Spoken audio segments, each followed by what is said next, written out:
رب اشرح لی صدری ویسر لی امری واحلل عقدۃ من لسانی یفقہوا قولی۔ جیسا کہ اس سے پہلے 2 درس میں بہت سی باتیں آپ کے سامنے پیش کی گئیں، آج گفتگو میں 2-3 اہم باتوں کی طرف اشارہ کرنا ہے، جس میں پہلی بات یہ ہے کہ عقد جسے ہم اور آپ نکاح کہتے ہیں، نکاح کے ذریعے سے عورت مرد کے لیے حلال ہو جاتی ہے اور مرد عورت کے لیے جو ہے وہ حلال ہو جاتا ہے۔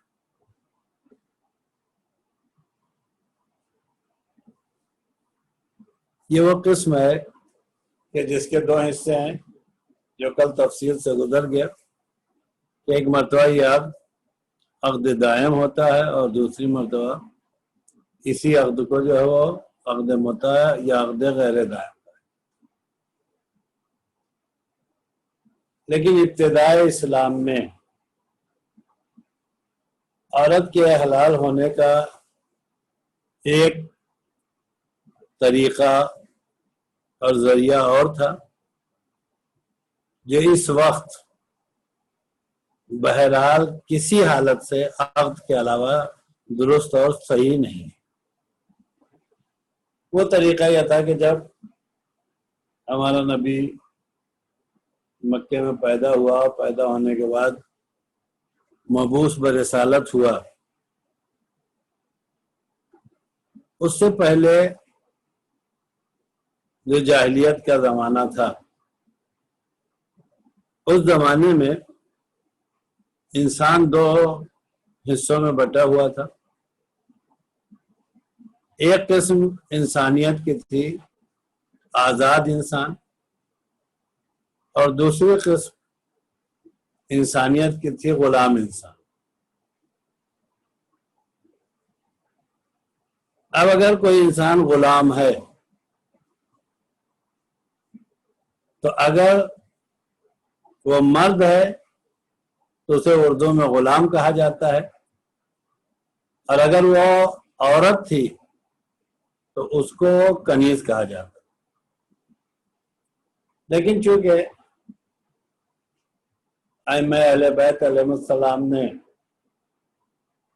اس بات کے اوپر اتنی محنت اور اتنی زحمتیں برداشت کیا کہ انہوں نے اس وقت دور غیبت میں غلامی اور کنیزی کو انسانیت کے درمیان سے تقریباً ختم کر دیا ہے۔ اس لیے کہ نبی جب مبعوث برسالت ہوئے تو غلامی انسانیت کے لیے ایک اتنی بڑی مصیبت تھی کہ وہ مصیبت آج کے دور میں نہیں پائی جاتی۔ ہو سکتا ہے کہ کوئی جوان یا کوئی بیٹی یہ پوچھے کہ غلامی سے ملتی جلتی جو ہے وہ آج کے زمانے میں جو ہے وہ نوکری بھی پائی جاتی ہے، کہ کوئی آدمی کسی دوسرے کی جو ہے وہ نوکری کر رہا ہو تو وہ بھی بغیر مالک کی اجازت کے کچھ نہیں کر سکتا۔ لیکن غلامی اور نوکری میں ایک فرق ہے کہ جب تک آپ نوکر ہیں اس وقت تک بغیر مالک کی اجازت کے کوئی کام نہیں کر سکتے۔ لیکن ان سب سے ہٹ کے غلامی اور نوکری میں جو سب سے بڑا فرق یہ ہے کہ اگر کوئی آدمی نوکر ہو گیا تو نوکر ہونے کے بعد جہاں بہت سی پابندیاں اس کی گردن پہ عائد ہوتی ہے، وہی ایک آزادی نوکر کے پاس بہرحال ہوتی ہے کہ اگر مالک سے اس کے معاملات اچھے نہیں ہیں تو نوکر خود اپنے کو آزاد کر سکتا ہے، اس طریقے سے استعفیٰ دے کے نوکری چھوڑ کے۔ لیکن غلامی کی کمزوری یہ تھی کہ غلام اپنے آقا سے اپنی مرضی سے آزاد بھی نہیں ہو سکتا. اسی لیے اس زمانے کا قانون یہ تھا کہ اگر غلام کہیں پیسہ کمانے کے لیے مزدوری کرنا چاہے تو پہلی پابندی یہ آتی تھی کہ وہ مزدوری نہیں کر سکتا تھا. اسے مزدوری اور کام کرنے کے لیے آقا سے اور مولا سے اجازت لینا پڑے گا. اور اس کے بعد اب اگر آقا اور مولا اجازت دے بھی دیں تو دوسری پابندی، دوسری ذمہ داری اس کی یہ ہوتی تھی کہ جو اس کو کام کرنے کے بعد اجرت یا تنخواہ جو بھی ملے گی اس کا مالک اس کا آقا ہوگا، یہ غلام نہیں. جب نبی آئے تو چونکہ وہ دور ایسا دور تھا کہ غلامی اتنی زور و شور کے ساتھ رائج تھی، لہذا حالات اور زمانے کے اعتبار سے اور جس کو کہا جائے حکمت کے نتائج کی وجہ سے نبی نے کچھ حد تک اس غلامی کو برداشت کیا، قبول نہیں کیا، برداشت کیا. لیکن اس برداشت کے پیچھے بھی جو ہے وہ غلامی کو دھیرے دھیرے ختم بھی کرتے رہے. اور ختم کرنے کے لیے جو ذرائع نکالے، ان ذرائع میں ایک ذریعہ تو یہی نکالا کہ اتنا شوق پیدا کیا لوگوں کے ہاں کہ دیکھیں اگر ایک غلام آزاد کر دیں گے تو ایک حج کا ثواب ملے گا. یہ سارے جملے جو ہے وہ اس وجہ سے تشویق کے لیے تھا کہ بنیادی طور سے اللہ نے انسان کو آزاد پیدا کیا ہے اور اس انسان نے اسے غلام بنایا. غلامی آئی کہاں سے؟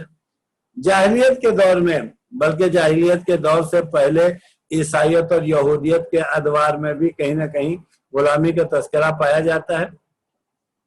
اور وہ اس طریقے سے شروع ہوا کہ یا تو غلامی جو ہے وہ طاقت کی کمی کی وجہ سے آئی یا غلامی جو ہے وہ مال کی کمی کی وجہ سے. اسی لیے مورخین نے غلامی سے متعلق کہ انسان غلام بنا کیسے، اس کا دو طریقہ لکھا ہے کہ چونکہ جاہلیت کے ادوار میں قبائل میں آپس میں خاندانوں میں لڑائیاں ہوا کرتی تھی، جس کے نتیجے میں قتل و خون اور خونریزی جو ہے وہ بہت زیادہ ہوتی رہی. اور اگر ایک خاندان اور دوسرے خاندان میں جھگڑا ہوا تو جو خاندان مضبوط پڑ جاتا تھا وہ دوسرے خاندان کے تمام مردوں کو قتل کر دیتا، جس کا نتیجہ یہ ہوا کہ دھیرے دھیرے جو ہے وہ انسانیت کی کمی ہونے لگی، مردوں کی کمی ہونے لگی. تو آپس میں حفظ انسانیت کے نام سے بیٹھ کے ایک میٹنگ کی گئی اور اس میں یہ طے کیا گیا کہ کس طریقے سے انسانیت کو بچایا جائے. تو یہ طے ہوا کہ لڑنا تو نہیں چھوڑیں گے، لیکن لڑنے کے بعد جو آدمی ہار جائے گا اس کو قتل نہیں کیا جائے گا، بلکہ ہارنے والے خاندان جو ہے وہ سب کا سب غلام بن جائے. یہ ایک طریقہ تھا غلام بننے کا. دوسرا طریقہ جو ہے وہ مال کے ذریعے سے غلام بنایا گیا، اور وہ طریقہ یہ تھا کہ اگر کسی غریب کو کوئی ایسی پریشانی پیدا ہو گئی کہ اس کی محدود آمدنی اس کی زندگی کے لیے ناکافی ہو گئی تو اب اسے ضرورت ہے پیسے کی، تو یہ مالدار لوگوں کے پاس جائے گا اور ان سے قرض مانگے گا. مثال کے طور پہ ایک شخص اپنی روزمرہ کی کمائی سے اپنی زندگی گزار رہا ہے، اچانک والد کی طبیعت خراب ہو گئی. اب جب والد کی طبیعت خراب ہو گئی تو علاج کے لیے ایک الگ سے پیسے کی ضرورت ہے. تو جب یہ کسی مالدار کے پاس جاتا تھا تو مالدار قرض تو دے دیتا تھا، لیکن قرض کے ساتھ ایک شرط لگاتا تھا کہ اگر آپ نے وقت معینہ کے اوپر مال واپس نہیں کیا تو آپ کو غلامی کرنا پڑے. یہ دو بنیادیں تھیں، جو پیسے کے زور پہ غلامی لوگ غلام بنے یا طاقت کے زور پہ لوگ غلام بنے. جب اسلام آیا تو اسلام نے کوشش یہ کیا کہ کسی طریقے سے غلامی کو ختم کیا جائے، لیکن اب نماز اور روزے کے طریقے سے بالکل ایک کامل قانون نہیں پیش کیا کہ آج سے نماز واجب، آج سے روزہ واجب، یا اس طریقے سے قانون نہیں پیش کیا کہ دیکھیے اب کل سے شراب پینا جو ہے وہ حرام ہے، بلکہ مسالے کو اور حکمت کو نگاہ میں رکھتے ہوئے اسلام نے کچھ حد تک غلامی کو جو ہے وہ قبول بھی کیا، اور زیادہ حد تک جو ہے وہ غلاموں کو آزاد کرنے کے راستے بتائے۔ اس لیے یہ پوری ایک تاریخ ہے کہ جس تاریخ میں جاہلیت کے دور میں غلاموں کے ذریعے جو برتاؤ ہوتا تھا وہ برتاؤ بھی ہماری اور آپ کی نگاہ میں ہے، اور اہل بیت کے گھر میں بھی جو غلاموں کے ساتھ برتاؤ کیا گیا ہے وہ برتاؤ بھی ہماری اور آپ کی نگاہ میں ہے۔ اگر تاریخ پڑھیں گے تو ہمیں تاریخ میں ملے گا کہ جاہلیت کے دور میں غلام پریشان رہتا تھا کہ کسی طریقے سے آزاد ہو جائے، لیکن اہل بیت کے گھر میں وہ آزاد کرنا چاہتے تھے تو غلام آزادی قبول کرنے کے لیے تیار نہیں ہوتے۔ تو یہ جو غلامی اور کنیزی تھی جس کو کسی حد تک اسلام نے برداشت کیا، یہ کنیزی بھی حلیت کا ذریعہ تھا کہ اگر کوئی عورت جو ہے وہ کنیز ہو گئی، چاہے وہ نسلوں میں کنیز بن کے آئی ہو اور چاہے نئی جنگ میں کافر عورتیں جو قیدی بنتی ہیں جنہیں کنیز بنایا جاتا تھا، چاہے وہ جنگ کی وجہ سے حربی کنیز بن کے آئی ہو، یہ مسلمانوں کے اوپر جو ہے وہ ویسی حلال ہوتی تھی جیسی عقد کے ذریعے سے جو ہے وہ حلال عورت حلال ہوتی ہے۔ لیکن ہم لوگ جس دور میں زندگی گزار رہے ہیں، اس دور میں نہ کوئی عورت جو ہے وہ کنیز ہے اور نہ کوئی مرد جو ہے وہ غلام ہے، لہذا حلیت کا قانون کنیزی کے ذریعے سے جو تھا وہ ہمارے زمانے میں نہیں ہے۔ اب اگر حلیت کا قانون جو ہے وہ کنیزی کے ذریعے سے حاصل کرنا ہے تو خدا سے دعا کیجئے کہ امام پردے سے آئے اور دوبارہ جو ہے وہ جہاد کا حکم ہو، کفار و مشرقین جو ہے وہ قیدی بنائے جائیں، تو اس کے بعد اب امام فیصلہ کریں گے کہ ان کو جو ہے وہ آزاد کر دیا جائے یا انہیں کنیز بنایا جائے۔ تو یہ دو طریقہ تھا اس زمانے میں، ایک عقد کے ذریعے سے عورت مرد پہ حلال ہوتی تھی، دوسرے کنیزی کے ذریعے سے۔ اب یہیں پہ ایک بات اور عرض کر دیا جائے، ہماری تاریخ میں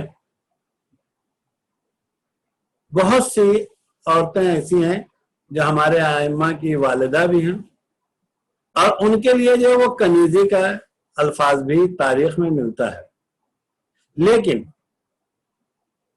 ان کی کنیزی میں اور یہ جو جنگی کنیزیں ہوتی ہیں ایک بنیادی فرق ہے۔ وہ فرق کیا ہے؟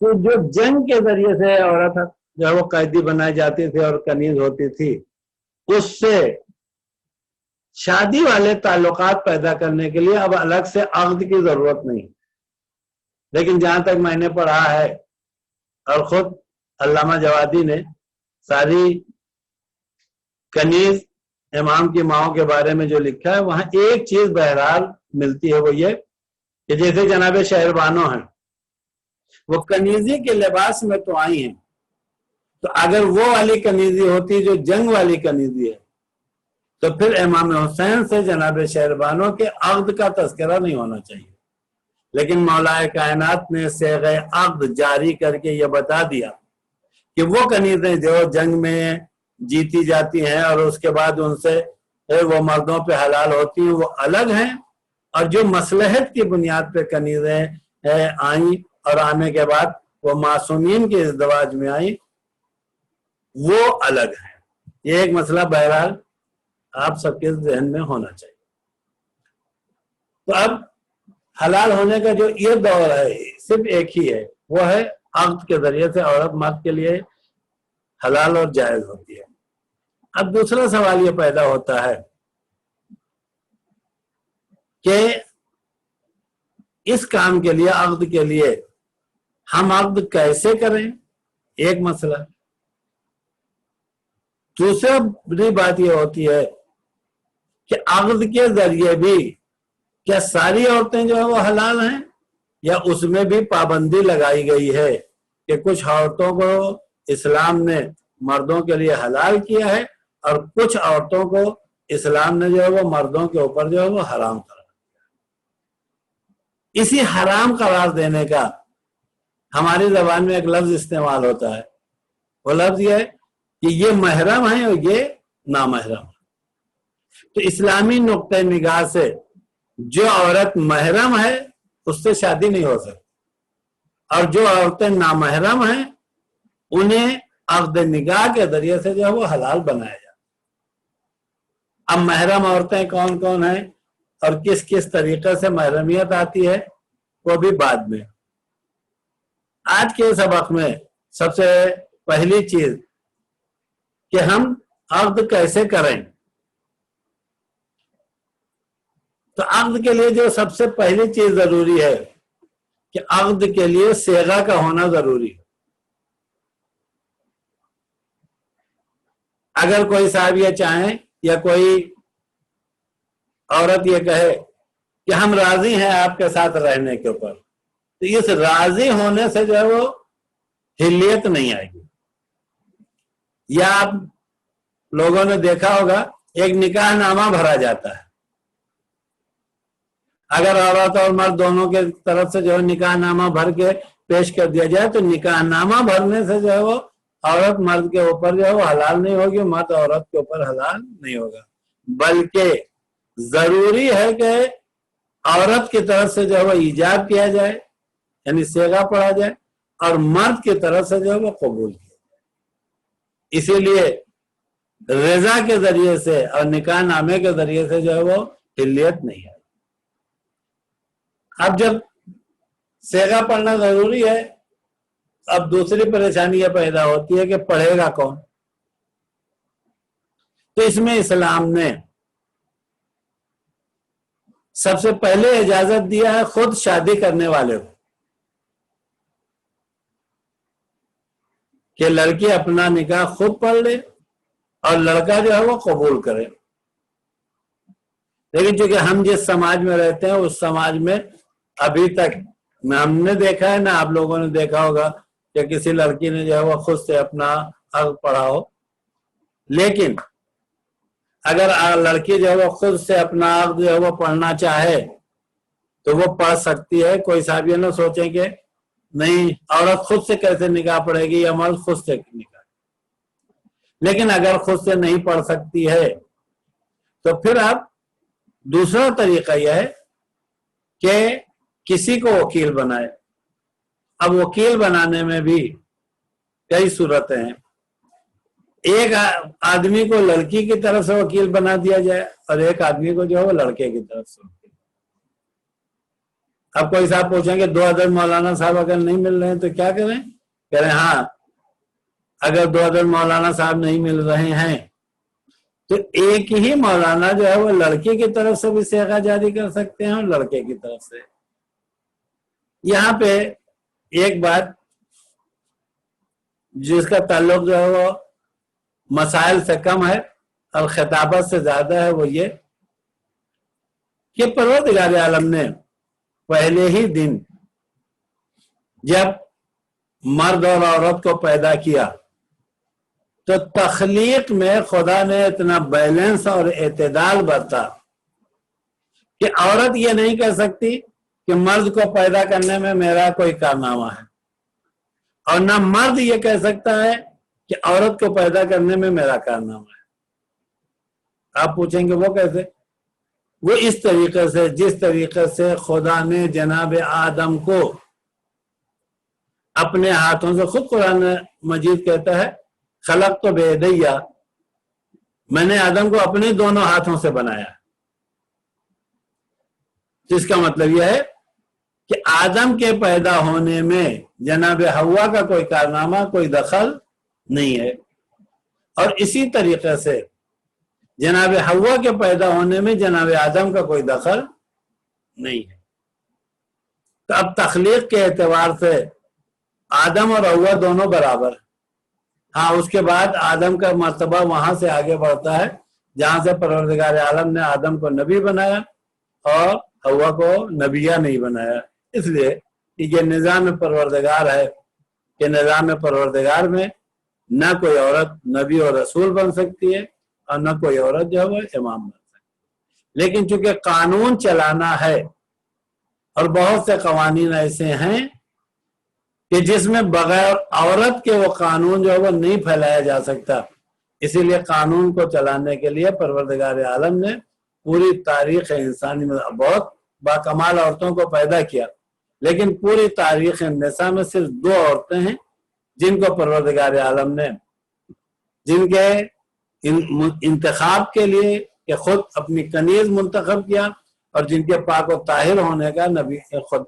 نے اعلان کیا، اس میں جب سب سے پہلے جناب مریم ہے اور جناب مریم کے بعد جو ہے وہ ہمارے عرب کی شہزادی جناب فاطمہ زہرا سلام اللہ علیہ۔ اب یہ الگ سے موضوع ہے کہ مریم کا درجہ کیا ہے، فاطمہ کا درجہ کیا ہے، وہ گفتگو جو ہے وہ ساجد صلی اللہ علیہ وسلم نے جب معصومین کی تاریخ بتایا ہوگا تو سب آپ کے سامنے پیش کیا ہوگا۔ تو اب پروردگار عالم نے کہیں ایسا نہ ہو کہ عورت اور مرد میں اعتدال جو ہے وہ ہو جائے، تو اب بیلنس قائم کیا۔ اس شادی کے مرحلے پہ بھی خدا نے عورت و مرد میں بیلنس اور اعتدال قائم کیا۔ وہ بیلنس جانتے ہیں کیا؟ وہ بیلنس یہ ہے کہ جب رشتے کا مسئلہ ہے تو رشتے کے مسئلے میں رشتہ کرنے میں سارا پاور عورت کو دیا۔ اگر وہ لڑکی تیار نہیں ہے، عورت جو ہے وہ آمادہ نہیں ہے، تو آپ مرد چلا تو سکتا ہے، فریاد تو کر سکتا ہے، لیکن شوہر نہیں بن سکتا۔ اسی لیے شوہر بنانے میں جو پہل رکھی ہے اسلام نے وہ عورت کے ہاتھ میں رکھی ہے، جس کا نام ہے ایجاب۔ مرد کے ہاتھ میں جو ہے وہ ایجاب نہیں رکھا ہے، سارا کا سارا جو ہے وہ طاقت عورت کے پاس رکھی ہے۔ اور اس کا بھی ایک فلسفہ ہے۔ وہ فلسفہ کیا ہے؟ فلسفہ یہ ہے کہ معاملات میں 4 چیزوں کا ہونا ضروری ہے۔ ایک، مال بیچنے والا، اور دوسرا مال خریدنے والا، جس کو کہا جاتا ہے بائے، اور خریدنے والے کو کہا جاتا ہے مشتری۔ یہی لفظ جب آپ نکاح میں لے کے آئیں گے تو نکاح میں ایک ہوتا ہے جس کے ساتھ نکاح کیا جاتا ہے منکوحہ، اور ایک ہوتا ہے نکاح کرنے والا۔ لیکن نکاح کرنے کے وقت منکوحہ کے پاس پاور زیادہ ہوتا ہے، ناکے کے پاس پاور کم ہوتا ہے۔ کیوں؟ اس لیے کہ جسے بائے کہا جاتا ہے، بائے کے پاس سامان ہوتا ہے، مال جسے کہا جاتا ہے وہ بائے کے پاس ہوتا ہے۔ مثلا آپ ایک کپڑے کی دکان پہ جائیں، آپ دکاندار کو زبردستی کر کے اس سے جو ہے وہ کپڑا نہیں لے سکتے، چونکہ دکاندار اپنی ضرورت کی بنیاد پہ کپڑا بیچنا چاہتا ہے تب آپ قیمت دے کے۔ تو ویسے ہی پروردگار عالم نے اس معاملے میں عورت کو صاحب مال بنایا ہے۔ یہ عورتیں جو بہت سے اعتبار سے آپ دیکھ رہے ہیں، بے پردگی، یہ ان ساری چیزوں میں، اور سوچتے ہیں یہ ہمارے اوپر ظلم ہے۔ نہیں، یہ ظلم نہیں ہے، پروردگار عالم نے عورت کو صاحب مال بنایا، اور مال قیمتی چیز کا نام ہے، اور ہر وہ چیز جو قیمتی ہوتی ہے اس کے لیے عقل یہ کہتی ہے کہ قیمتی چیز کو چھپا کے رکھا جائے۔ یہی فلسفہ ہے عورت کے جو ہے وہ اوپر جو ہے وہ پردے کا۔ اور جس کے پاس مال نہیں ہوتا وہ اتنا قیمتی نہیں ہوتا، اس لیے اس کے اوپر جو ہے وہ اتنی پابندیاں نہیں ہوتی۔ تو چونکہ صاحب مال عورت ہے اور صاحب قیمت مرد ہے، لہذا اسلام نے یہاں پہ عورت کو طاقت دیا اور اس سے یہ کہا کہ تمہیں اختیار ہے کہ تم اپنے کو مرد کے حوالے کرو یا نہ کرو۔ اس لیے عورت جب ابتدا کرتی ہے، وہ کہتی ہے زوجتک نفسی علی الصداق المعلوم. تو جب تک عورت یہ لفظ نہ کہہ دے اس وقت تک جو کسی مرد کو قبلتو کہنے کا حق حاصل نہیں ہے.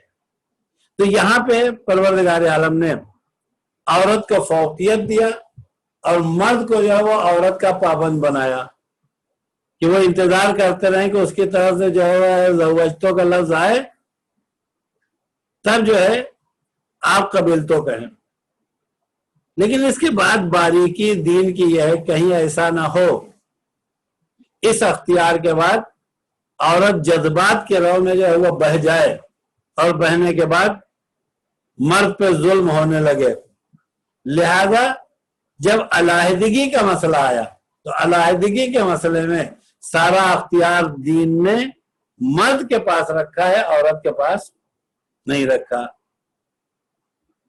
جب ماہ رمضان مبارک میں درس چل رہا تھا تو اس درس میں ایک دن یہ سوال میرے پاس آیا تھا عورتوں کی طرف سے کہ طلاق کا حق صرف مردوں ہی کو کیوں دیا گیا، عورتوں کو کیوں نہیں دیا گیا؟ تو اس کی وجہ یہی ہے چونکہ ایجاب کا حق عورت کو دیا گیا ہے تو ویسے ہی ایک حق ادھر آپ کو دیا گیا ہے پہلے، دوسرا حق ادھر. ہاں اگر حالات ایسے خراب ہو جائیں تو آپ مرد سے طلاق کا مطالبہ کر سکتی ہیں، طلاق دے نہیں سکتی، دو الگ الگ چیزیں ہیں. تو جب عورت کی طرف سے مطالبہ ہوتا ہے تو اس مطالبے کو خلا کہا جاتا ہے. یہ جو لفظ آپ لوگوں نے سنا ہوگا طلاق خلا، طلاق خلا، تو وہ اسی لیے کہ دیکھیں بیلنس کتنا کیا، وہاں پہلے عورت کو پاور زیادہ دیا، یہاں پہلے مرد کو. لیکن اب کہیں مرد کا دماغ نہ خراب ہو جائے، وہ یہ کہیں کہ ہم تو طلاق دیں گے ہی نہیں، تمہیں پریشان کرتے رہیں گے.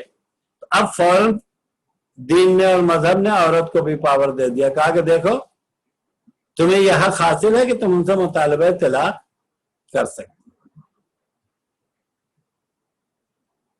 اب اس کے بعد جب وہ زوجتو کہے تو زوجتو کے بدلے میں جیسے وہاں پہ ایک بیچنے والا چاہیے اور ایک خریدنے والا، تو جہاں بیچنے والا اور خریدنے والا ہو وہیں بیچنے والے کے پاس مال ہوتا ہے اور خریدنے والے کے پاس قیمت ہوتا ہے. شادی میں بھی منکوحہ کے پاس چونکہ مال ہے عورت کے پاس اور قیمت مرد کے پاس ہے اور اسی قیمت کا نام جو ہے وہ مہر رکھا گیا. اسی لیے اسلام نے مہر کو واجب قرار دیا ہے. یہ جو کہا جاتا ہے کہ مہر واجب ہے وہ اسی لیے ہے. اور تاریخی اعتبار سے بھی سن لیجئے کہ سرکار علامہ جوادی نے اپنی ایک تقریر میں یہ کہا کہ یہ جو ہمارے سماج میں جو جہیز مانگنے کا ایک جرم ہے، دیکھیے جہیز دینا عیب نہیں ہے، جہیز مانگنا عیب ہے. اس لفظ کو یاد رکھیے گا کہ کوئی صاحب یہ کہیں جہیز دینا جو ہے ناجائز ہے اسلام میں، ایسا نہیں ہے. جہیز مانگنا صحیح نہیں ہے لیکن جہیز دینا جو ہے وہ صحیح ہے. اس لیے کہ 15 سامان کم سے کم رسول خدا نے اپنی بیٹی جناب فاطمہ کو دیا اور اس زمانے کے اعتبار سے وہ بہت سامان تھا. ہاں اگر کوئی لڑکا جو ہے وہ غریب ہے اور اس کے پاس جو ہے وہ مہر کا پیسہ نہیں ہے تو اسلام کی سیرت یہ ہے کہ اگر تمہارے پاس مہر کا پیسہ نہیں ہے اور تم اپنے سسرال والوں سے مانگنا ہی چاہتے ہو تو جہیز لعنت مانگنے سے اچھا یہ ہے کہ مہر مانگو.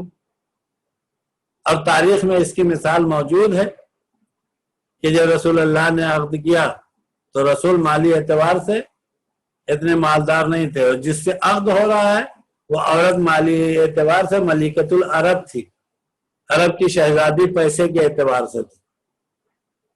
اسی لیے تاریخ میں یہ ملتا ہے کہ خود جناب خدیجہ سے رسول نے مہر کی رقم جو ہے وہ ادھار لیا، قرض لیا اور قرض لینے کے بعد عقد کیا اور